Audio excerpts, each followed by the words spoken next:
Kevin Cunningham, and today we have in the hot seat Mr. Buford Jones.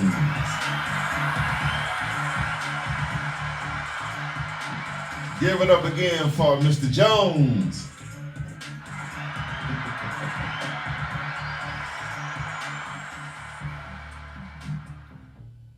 So we're going to get right back into to the hot seat questions.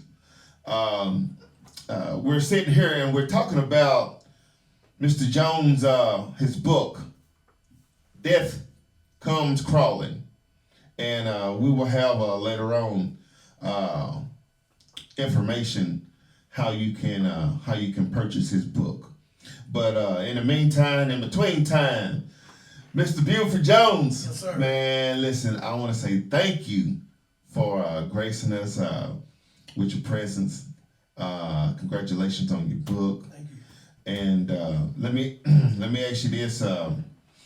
I guess we've already shared with the viewers about what the book is about, but for the ones that's just coming on,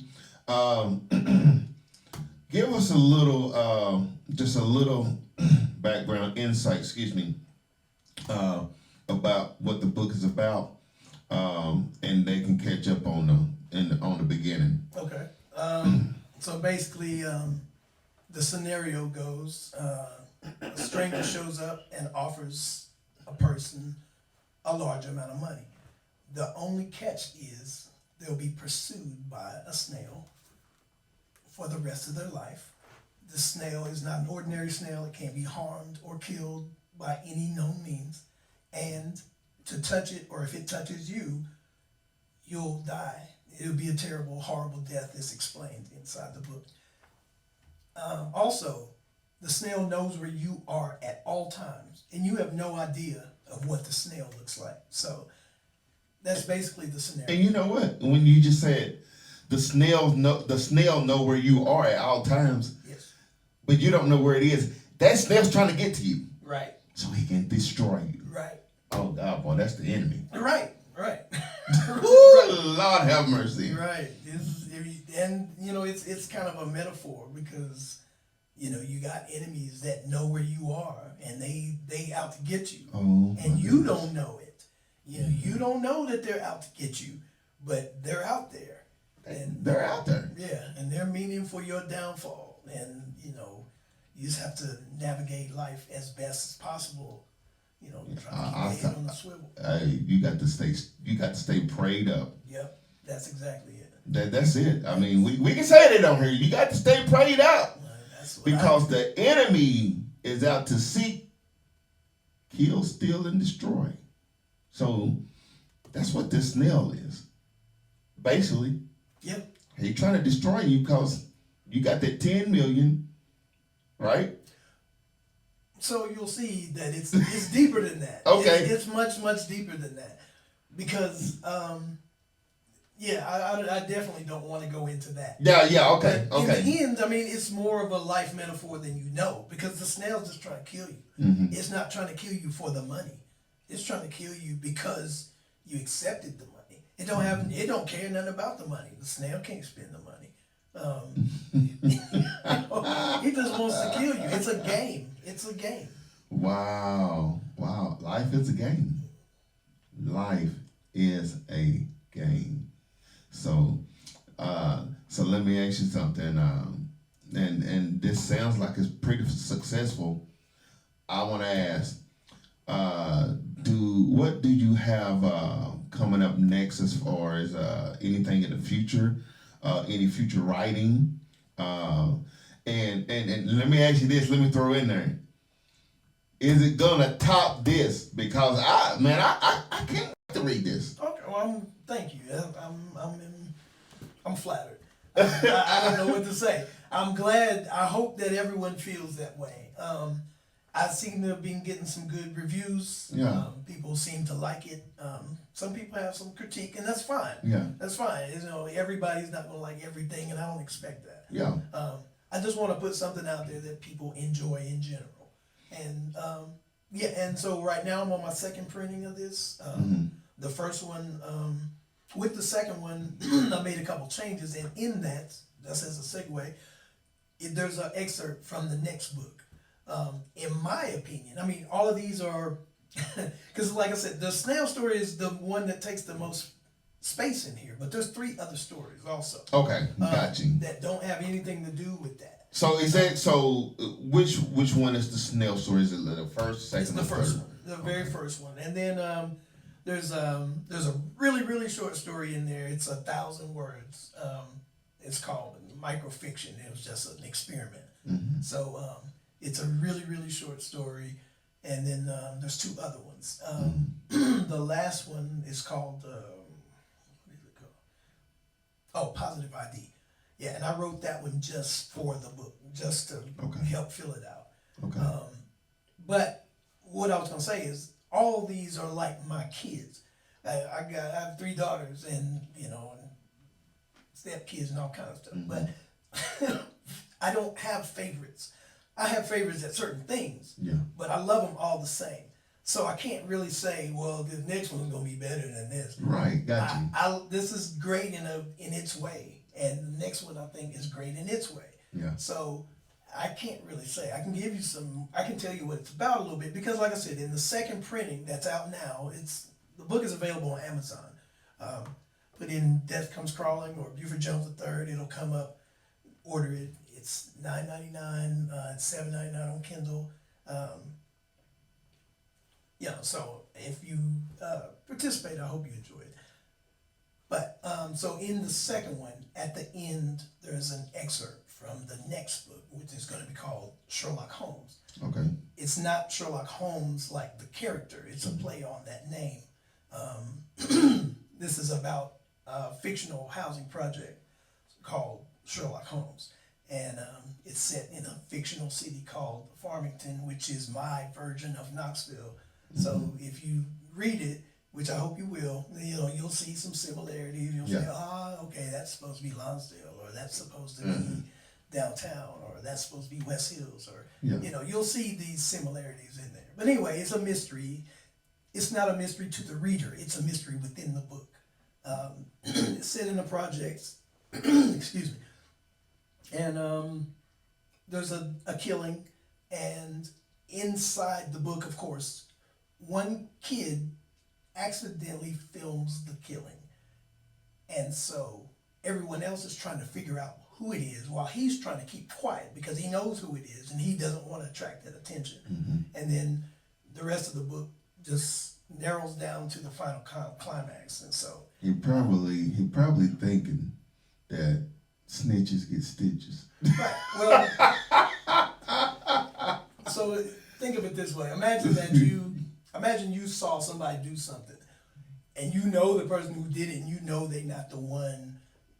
they're not the one you want to be dealing with. Yeah. So you really don't want them to know that you know, because if they know that you know, you're probably next. You probably you talking like a Debo. Right. Well, yeah. Worse than that. Suge Knight. Right.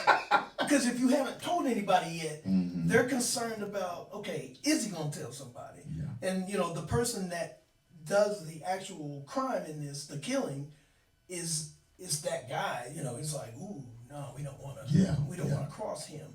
But they're the only 2 people who know who did it. Mm-hmm. Everyone else in it is guessing, and there's a third party who is actively trying to find out, and he ends up. All 3 of them clash in a climax, and I think it's good. I think it's good. Honestly, I haven't even finished writing it yet, so but I plan on it coming out in March. Okay. So I'm got myself on a self-imposed deadline. Okay. Wow. So, but I know how it's gonna go, but I just have to put it down. So yeah. So you sound like it. You have stuff on deck, and it seems like you've been doing a lot of work, and you just have to have time to put it down and for it to be right. Yeah. Well, I mean, at any point, I bet you I've got 20 half-done projects right now. Mm-hmm. And then like last year, so I was writing this book and a couple of these stories at the same time. Mm-hmm. I wrote 2 movies that got made here locally. one was called The Kinsman, in the Knoxville Film Festival. It won fan favorite. And then another one I wrote was called The Streets, and it was, what did he get? He got a local nomination for Best Actor. I think I want to say, I think my brother-in-law was part of one of your films. What's your brother-in-law's name? Sidney Clint Scales. Oh no, he was supposed to be. That's my dude. Oh, okay. What's up, Sidney? That's my dude. He just schedules wouldn't work out. Okay. Yeah, but I've got, so that's my real love. I love to write, but screenwriting, man, I'm trying to think of, it's like driving, and you ride motorcycles also. Yes, so sir. some people, driving is cool, but riding a motorcycle, Yeah. that's like, oh man, it's such a you're still doing the same thing. Yeah. It's just a different sensation. Yeah. And for me, screenwriting is that. Screenwriting is riding a motorcycle. It's Right. like, man, this is how this needs to be done. Yeah. It's just so free. I can't even describe it. Yeah. I enjoy writing, but if I'm writing a screenplay, I'm there. That's it for me. That's beautiful. That's beautiful. Well, I'll tell you what, man. Like I said, I can't wait to really get into this because this is actually my long weekend on my job, so I know I will have time to dig into it. And I promise you, once I get done, I'm gonna contact you. Okay. And I'm gonna let you know what I read. That's gonna be proof in the pudding. All right. Right? I'll hold you to it. Yes, sir. Yes, sir. Yes, sir. Well, we're going to get ready to get out of here. Again, if you would tell the viewers how they can get the book. Do you have a website? I don't. I'm building a website, so Okay. I don't have a website currently. Anyone can email me at any time. My name, Buford Jones, the number 1 at yahoo.com. I'll answer any questions you have. If you need something written, call me. If you have a script or something that you don't know how to go about writing, call me. If you have some that aren't right, call me. I can help you with all that stuff. The book is available on Amazon.com.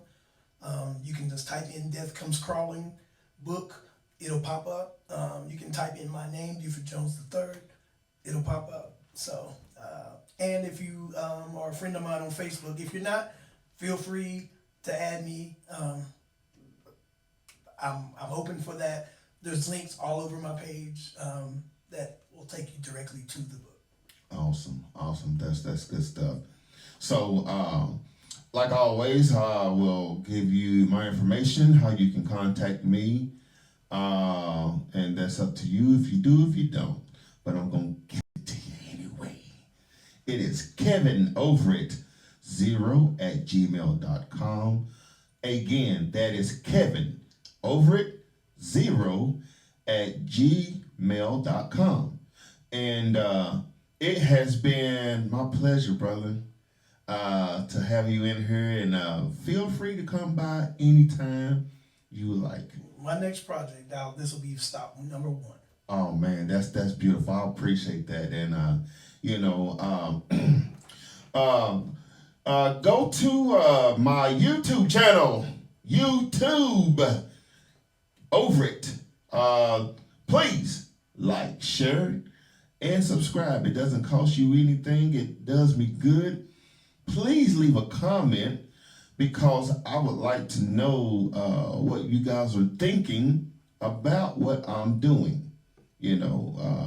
Doesn't matter what it is, just leave a comment. Just don't be disrespectful. It's just, don't be disrespectful. But just let me know how you like Overett and what can I do better, what shouldn't I do, or anything. So YouTube Overett, like, share, and subscribe. We're gonna get out of here. If you have anything else for the people? No, thank you. I appreciate you tuning in. All right. Well, we're gonna get out of here, and I think for the next time, I'm gonna sit here. I'm getting ready to tell a lie on camera. Okay, well, we're just gonna get ready to go. How about that? Y'all have a good day, and we will see you soon.